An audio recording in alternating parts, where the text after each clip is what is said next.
One of the most common questions we are getting from buyers right now is some version of the same thing. Should I buy now?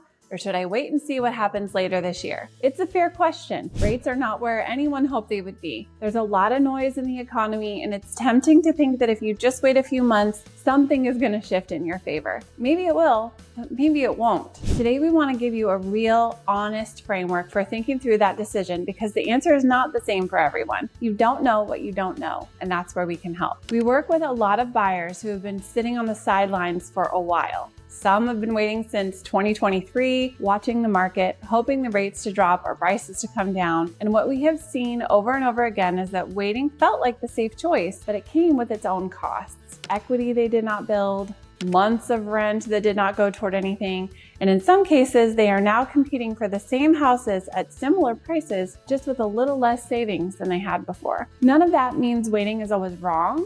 It just means that the decision deserves a real conversation, not just a gut feeling. So key point number 1, payment versus price trade-offs. Most buyers focus on the price of the home, but the payment is what you actually live with every month. If you are waiting for rates to drop significantly before you buy, you're betting on 2 things: that rates will fall enough to meaningfully change your payment, and that prices will not rise in the meantime to offset the savings. Historically, when rates drop, buyer demand picks up and prices follow. The window that feels like it's going to open does not always open the way people expect. The honest truth, you can refinance a rate later, probably. You cannot go back and buy at today's price if the market moves up while you're waiting. Key point number 2, inventory trends heading into summer. Heading into summer, inventory in the greater Sacramento area is ticking up. More homes are coming to the market. Buyers have a little more to choose from than they did 6 months ago, and that is a real advantage for someone who's ready to move. More inventory means less competition on individual homes,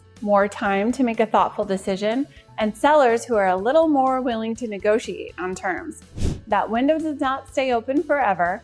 As more buyers come off the sidelines this summer, that breathing room starts to compress. Key point number 3, when waiting actually makes sense. Here is where we want to be honest with you. There are real situations where waiting is the right call. If your finances are not ready, do not buy. If your credit needs work, your down payment is not where it needs to be, your income situation is uncertain, waiting and getting those things right is the smarter move.